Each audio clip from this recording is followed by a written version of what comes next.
জামাই সেজে আমি হাজির হয়েছি, উপহার কি কি পাবো লিস্টি করেছি। হ্যালো বন্ধুরা, তোমরা সবাই কেমন আছো? আশা করছি সবাই ভালো আছে আর আমিও খুব ভালো আছি। তো আজকে চলে এসেছি একটা নতুন ব্লগ ভিডিও নিয়ে। তো আজকে হচ্ছে জামাই ষষ্ঠী। তো আমরা যাব হচ্ছে গিয়ে ষষ্ঠী খেতে, মানে আমার বাবার বাড়িতে। তো চলো, তো এই যে আমরা বেরিয়ে পড়েছি। এখানে প্রচণ্ড রোদ, বাইরে গরম, তোমরা সবাই জানো। এত রোদের মধ্যেও কিন্তু যেতে হবে আমাদেরকে, ষষ্ঠী বলে কথা, না গেলে কি আর হয়। তো এই যে আমরা যাচ্ছি, আমার বাবার বাড়ি কিন্তু কাছেই, দূরে নয়।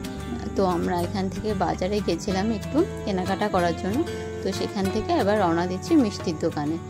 আমরা যাব আমাদের শান্তিপুরের বিখ্যাত মিষ্টির দোকান, সেটা হচ্ছে দুলালের মিষ্টির দোকানে। তো চলো যাওয়া যাক। আর বাইরে দেখো বন্ধুরা, কেউ নেই, মানে রাস্তা পুরো ফাঁকা। এত গরম পড়েছে, মানে যারা যারা ষষ্ঠীতে আসার বা যাওয়ার তারা কিন্তু সকাল সকালে বেরিয়ে পড়েছে। আমাদের একমাত্র কাছে বলেই আমরা হয়তো দূরে মানে দেরি করে যাচ্ছি। এরকমই হয় বলো, যাদের নাকি কাছে বাড়ি তারা এরকমই দূরে মানে দেরি করে যায়। তো এই যে আমার বরকে বললাম একটু ক্যামেরাটা ধরতে, তো ধরলো। এই যে আমরা তিনজন কিন্তু বেরিয়ে পড়েছি রেডি সেডি হয়ে পুরো। সামনে আমার ছেলে গাড়ির সামনে দাঁড়িয়ে রয়েছে। তো এই যে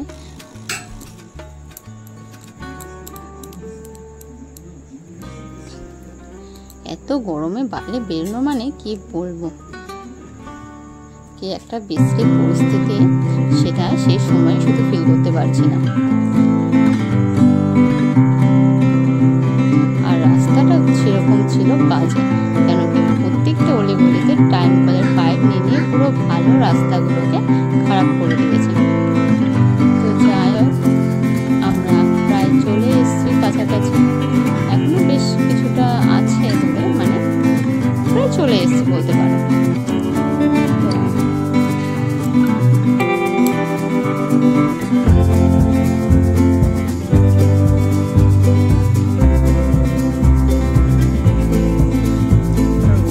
চারিদিক পুরো চকচক করছে, মানে যেই যাচ্ছে তার গা পুরো ভেজা ঘামে, তো বাজে পরিস্থিতি। এর আগে কিছুদিন এরকম গরম দিয়েছিল, আবার সেই একই গরম কিন্তু দিয়ে যাচ্ছে জামাই ষষ্ঠীর মধ্যে। এগুলো নাকি বলে আম কাঁঠাল পাকার গরম দেয় জামাই ষষ্ঠীতে, এবং আম কাঁঠাল পাকার গরম দিতে গিয়ে জামাইরাই না পেকে যায়। দেখো যেতে যেতে এখান থেকে কিন্তু শুরু হয়েছে ভিড়। তো এই যে জ্যামে পড়ে গেছি আমরা, বেশ কিছুক্ষণ ধরে অনেকক্ষণ দাঁড়িয়ে থেকে তারপরে আমরা যেতে পারলাম। এই অস্বস্তিকর গরমের মধ্যে যদি আবার জ্যামে আটকে যেতে হয়, তাহলে তোমরাই বলো ব্যাপারটা কতটা। আসলে দিনটাই আমাদের শুরু হয়েছে একটু বাজে ব্যাপার দিয়ে, যে কারণে সারাটা দিন কিন্তু আমাদের সেভাবে একটা ভালো যায়নি।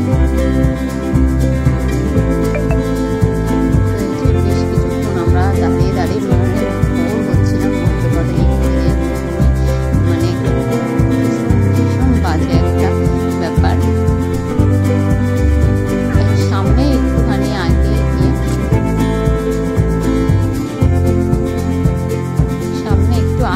গিয়ে কিন্তু আমাদের মিষ্টির দোকানটা পড়েছে। আর মিষ্টির দোকানটা তো এত পরিমাণে ভিড় হয়, কি বলবো তোমাদের, তোমরা যারা শান্তিপুরে থাকো তারা অবশ্যই জানো যে দুলালের মিষ্টির দোকানে কীরকম ভিড় হয়, তারপরে আবার যদি সেটা জামাই ষষ্ঠীর দিনে হয়।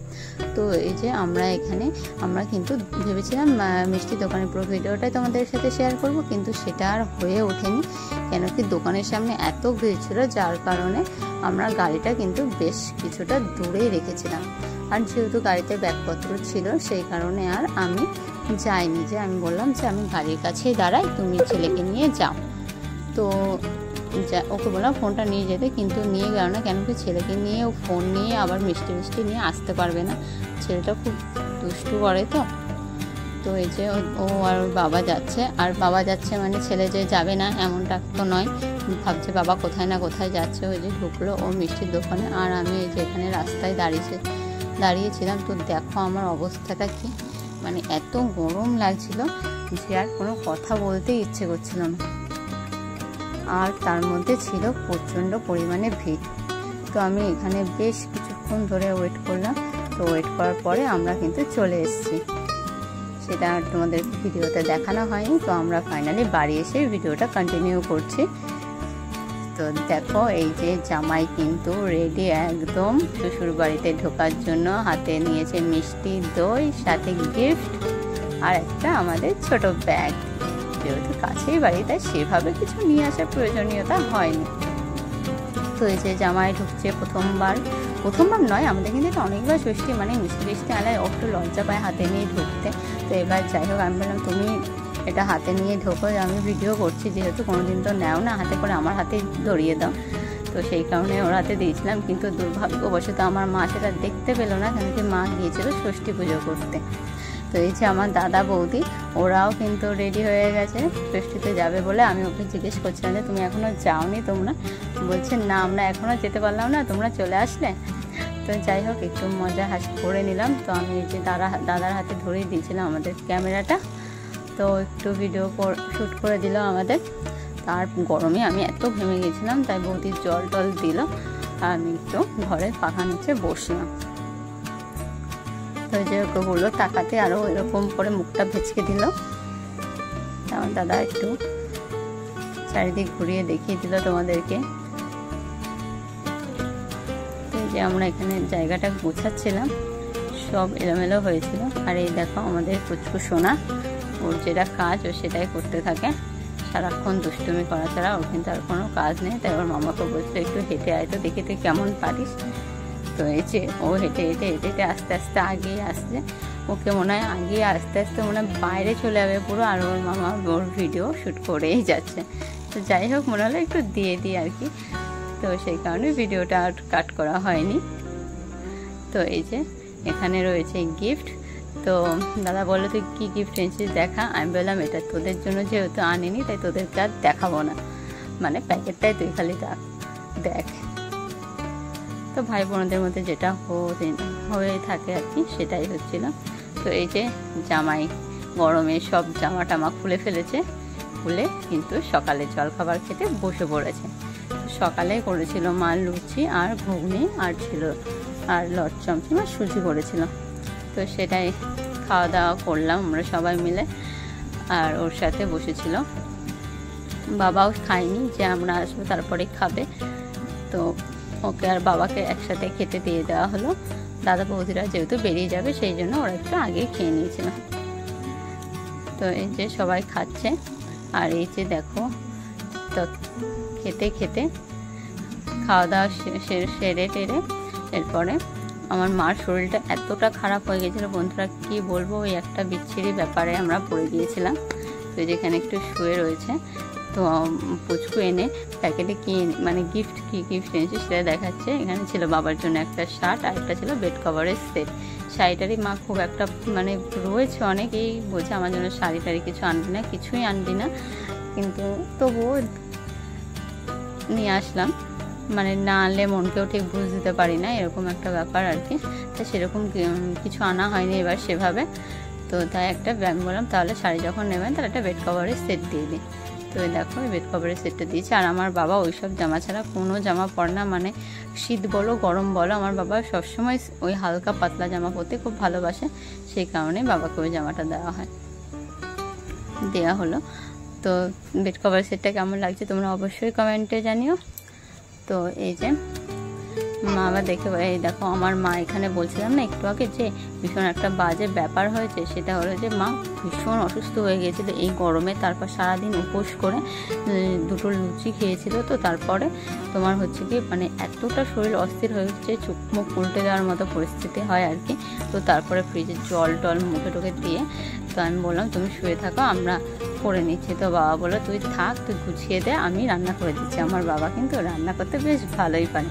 তো দেখো বন্ধুরা, সেই কারণে আর বেশি কিছু করা হয়নি।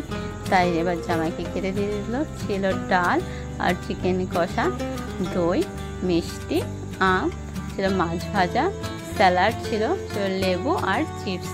তো জামাইও সেরকম একটা খাওয়ানদার নয় যে খুব ভালো মানে খুব খেতে পারে, সেরকম কিছু নয়, মানে ও দিলে ওর হাফ ভাত টাত ওর পাতেই থেকে যায় আর কি। তো দেখো চিকেন কষাটা দেখো আমার বাবা রান্না করেছে, কিন্তু রান্নাটা কিন্তু খুব ভালো হয়েছিল। আমি ওকে জিজ্ঞেস করছিলাম যে রান্নাটা কেমন হয়েছে, শ্বশুরমশাই রান্না করেছে, বলছে হ্যাঁ এটাও কিন্তু ভাগ্যের ব্যাপার যে জামাই ষষ্ঠীতে এসে শ্বশুরমশাইয়ের হাতে রান্না খাও। শাশুড়ি মার হাতে তো খাই, শ্বশুরমশাইয়ের হাতে কিন্তু খাওয়া হয় না।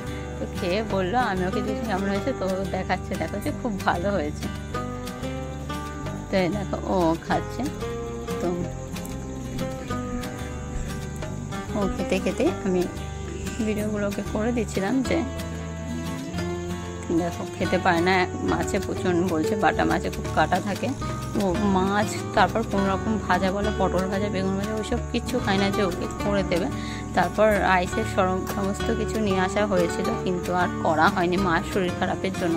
আমি বললাম থাক, তারপর এত গরমে অত রিচ খাবার একদম পছন্দ করি না খেতে। তো যাই হোক বন্ধুরা, ভিডিওটা কেমন লাগলো অবশ্যই জানাবেন।